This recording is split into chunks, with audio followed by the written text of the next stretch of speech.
안녕하세요. 골재 박사님과 함께하는 골재 인터뷰, 골골 인터뷰 10만 과학 유튜버 약입니다. 오늘 골재에 대해서 이야기를 하기 위해서 한국지질자원연구원 이진영 박사님을 모셨습니다. 안녕하세요. 안녕하세요. 오늘 또 골재에 대해서 재미난 이야기 해주실 준비 되셨나요? 네. 안 되신 것 같은데요? 안 됐어요. 재미난 얘기 해주실 거 믿습니다. 재미난 질문을 주시면 재미나게 해드릴게요. 알겠습니다. 예. 오늘 제가 좀 쉽고 예. 흥미로운 질문부터 시작하려고 해요. 골재가 뭔지 대충 알고 있는데 골재를 어떻게 좀 정의하면 될지. 건물을 짓는 데 필요한 재료가 네. 골재인데 법적인 정의나 네. 사전적 정의나 학술적 정의가 많아요. 뭐예요? 그러면 자갈하고 모래입니다가 제일 간단한 답이 되고, 조금 긴 건 자막으로 나중에 정리해서 보내는 걸로.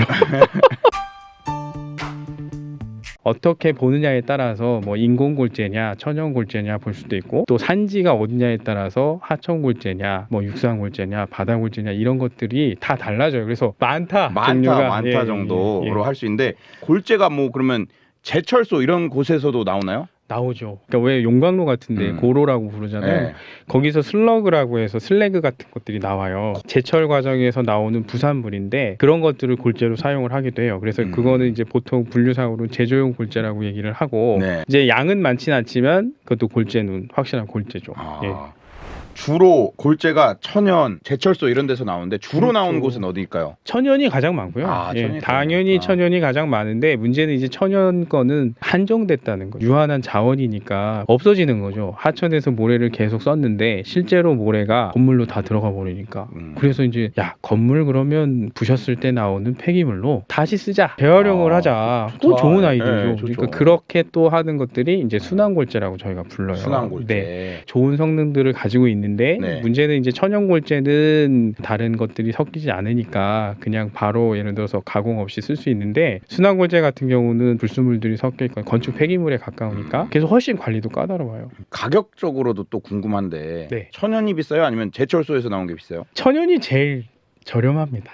저렴해요? 네, 그냥 재생되거나 순환골재 또는 이제 제조해서 쓰는 경우, 이제 그런 곳들은 환경 재활용이다 보니까 정부에서 지원을 하거나 이제 법적으로 얼마 정도를 사용하게끔 유인을 하죠. 그렇게 하는 것이 어떻게 보면 이제 한정된 자원을 효율적으로 사용되는 방법인데, 이제 문제는 그 양이 아직까지는 많지 않아서 대체적으로 천연골재가 거의 이제 공급을 하고, 그런 순환골재나 이런 것들이 천연골재의 부족한 부분을 채워주거든요. 단가로만 따지면 아무래도 가져다 바로 쓰는 게 바로바로. 제일, 천연은 또 바로바로 쓸 수 있구나. 그렇죠. 오히려 느낌상은 네. 뭔가 천연은 이렇게 좀 가공을 해서 써야 될 것 같고, 그런 느낌인데 그래요? 반대군요.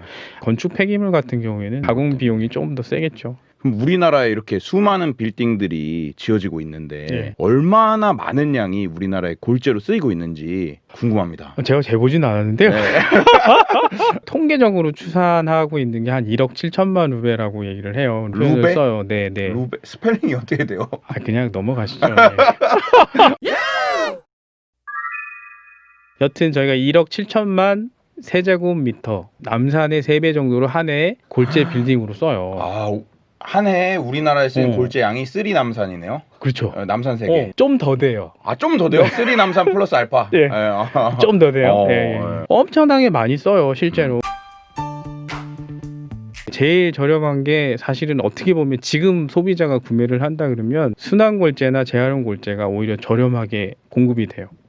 에? 이해가 안 되시죠? 아까 천연 싸다 이러면 생산 원가로 보면 생산 원가로 예. 보면 천연골재가 제일 좋고 부가적으로 더 소비되는 것들이 없어요. 근데 정부의 유인책이나 진흥책, 그리고 사용을 장려하면서 들어가는 비용이 저렴해지는 거죠. 폐기물로 처리되는 비용에 비해서 재활용이 되면 더 좋잖아요. 그렇죠. 그래서 그런 비용을 감안하면 재활용이나 이런 골재들이 더 저렴하죠. 건물을 짓는 입장이나 실제 건축에서 활용되는 거로 보면 천연골재가 훨씬 더 좋다고 봐야죠. 그건 뭐 물어보나 마나죠. 왠지 한번 썼던 거 이렇게 좀만 잘하면은 천연보다 더 좋을 것 같아. 그게 좀만 잘하는 게 제일 중요한데 네. 좀만 잘하는데 굉장한 기술들이 들어가요. 항상 인생이 그렇더라고요. 예. 좀만 잘하는 게 네. 어려워요. 예. 좀만 잘하는 게 최고로 어려운 것 같아요. 그런 것 같습니다. 예. 그러면 그렇게 우리 3 남산 플러스 알파 수준의 네. 많은 양의 골재가 필요한데 제가 듣기로는 네. 이동 거리가 50km가 넘어가면 예. 그 골재를 운반해서 이제 예. 갖다 주는 게 네. 오히려 단가가 안 나온다는. 그런 얘기를 들으셨어요? 제가 대본에서 어떻게 봤어요. 그런 걸 몰라지. 보통 시군의 전체 크기를 보면 50km 정도 돼요. 그걸 많이 안 넘어간다는 의미죠. 또 하나의 의미는 뭐냐면 50km 정도 지나가면 기름값이 생산비하고 역전돼요. 기름값이 싸면 60km도 가고 기름값이 비싸면 30km, 40km밖에 못 가. 골재값은 정해졌는데 생산 원가도 정해졌잖아요. 운반비가 영향을 너무 많이 주는 거예요. 근데 그냥 얼핏 생각하기에는 기름값 얼마나 한다고. 아무래도 워낙 싸고 무겁고 그래서 그런가? 그렇죠. 말씀 그대로 싸고 무거워서 운반하는데 돈이 많이 들어요. 부산에서 골재가 굉장히 많이 부족해도 남는 거를 운반할 수가 없어요. 그리고 아까 그 순환골재도 마찬가지로 건물을 부셔야 순환골재도 나오잖아요. 안 부시면 안 나와요. 네, 안 나오죠. 네, 그거 어떻게 써? 골재 필요해 해서 그렇다고 건물 부실 수도 없고. 없지. 네. 그러니까 이제 그 물류라는 게 굉장히 중요해요. 골재에서는 물류가 굉장히 중요한 측면이 있어요. 뭐 배송 시대잖아요. 막 그렇죠. 새벽 배송도 되는 시대에. 그럼요. 골재도 새벽 배송 될지도 몰라요. 근데 50km만 넘으면 배송이 하는 게 경제적으로 안 맞는다는 게 소비자 입장에서는 소비자 입장에서. 내가 이 정도 금액을 생각하고 있는데 좀 가져다 주세요. 그러면 공급하는 입장에서 기름값이 많이 비싸. 고객님 죄송한데 너무 멀어요. 그 돈 갖고는 저희가 납품할 수가 없어요. 그러면 이제 값을 더 주시면 더블 그럼 가죠. 그렇지. 근데 더블을 못 하지. 못하죠. 예, 이게 한두 개가 아니라 남산 3개를 써야 되니까. 쓰리 남산. 또 갑자기 궁금해진 게 예. 50km 반경마다 골재 회사들이 이렇게 딱딱딱 있나요? 골재하는 맞아요. 생산소들이? 그렇게 되는 게 제일 좋아요. 반경 50km로 만약에 우리가 설계를 해서 골재 회사를 설립을 하면 네. 돼요. 네. 근데 이게 사유재산이잖아. 너 여기다 해! 이게 안 되는 거예요. 제가 굉장히 어리석은 생각을 아니요. 했네요.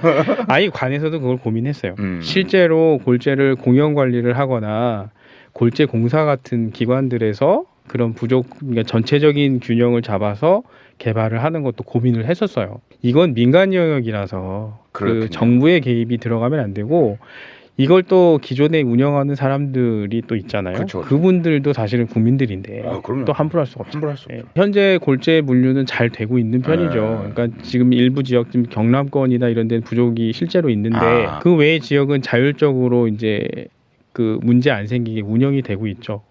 생산이 무슨 이유로 중단이 됐다 그러면 대체제가 사실 마땅치가 않아요. 예. 그러니까 실제로는 어떤 일이 빵 터지면 그냥 여기서 가져다 가져가세요 이렇게 하면 되게 좋은데 그렇죠. 이걸 또 개발하려면 허가 받아야 되잖아요. 허가도 받아야 되고 하는데 시간이 너무 많이 걸려요. 근데 이제 건물로 빌린 그 이자들 내려면 계속 이제 날아가는 거죠. 그러면 이제 복잡하네. 엄청 커지는 거죠. 사건이. 예. 알겠습니다. 바람, 햇빛, 물, 나무 같은 게 우리가 진짜 쉽게 자원이라고 생각하고 있잖아요. 그렇죠. 골재를 자원이라고 생각하기는 힘들 것 같은데 맞아요. 그거는 예. 골재 자원 맞죠? 우리가 먹는 물을 돈 주고 산다는 건 상식이 아니었거든요. 근데 지금은 물 공장이 생겨요. 물 공장이 생겼네. 그렇죠. 네. 옛날에 물이 자원이라 그러면 다들 이상하게 생각을 했어요. 그렇죠. 물이 무슨 자원이야. 골재가 재밌는 건 예전에는 그냥 하천에서 모래 좀 퍼다가 내 집 질 때 벽돌도 좀 만들고 속된 말로 공구리. 지금은 그렇게 하려면 파는 데가 없어요. 왜? 건물은 건설회사에서 건축업자에게 짓죠. 내가 직접 짓는 경우가 거의 없으니까. 그렇죠. 그래서 우리가 모르는 새에 이제 상품화가 돼 있고 자원으로서의 가치를 이미 가지고 있죠. 그렇죠. 문제는 모질란다는 게 문제예요. 유한 자원이라서 뭔가 관리를 해야 된다고 하고 제한도 걸고 관리를 할 수밖에 없거든요. 근데 우리가 골재를 그렇게 갈 수밖에 없어요. 골재는 진짜 가치 있는 자원이고 이게 관리가 안 되면은 모질하기 때문에 네. 그렇기 때문에 한국지질자원연구원의 역할이 크군요. 감사합니다. 괜찮죠, 박사님? 네, 멋있어요. 알면 알수록 골재가 이렇게 중요한 자원이었어 하는 생각이 드는데 여러분도 그런 생각이 드신다면 성공! 오늘 첫 번째 골골 인터뷰 이렇게 마무리하겠습니다. 박사님 감사합니다. 감사합니다. 감사합니다. 예.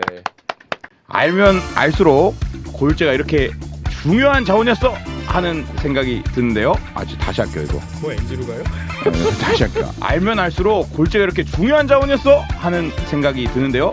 여러분들도 다시 할까요? 그래요? 요것도 3번 따는 거 아닌가 몰라.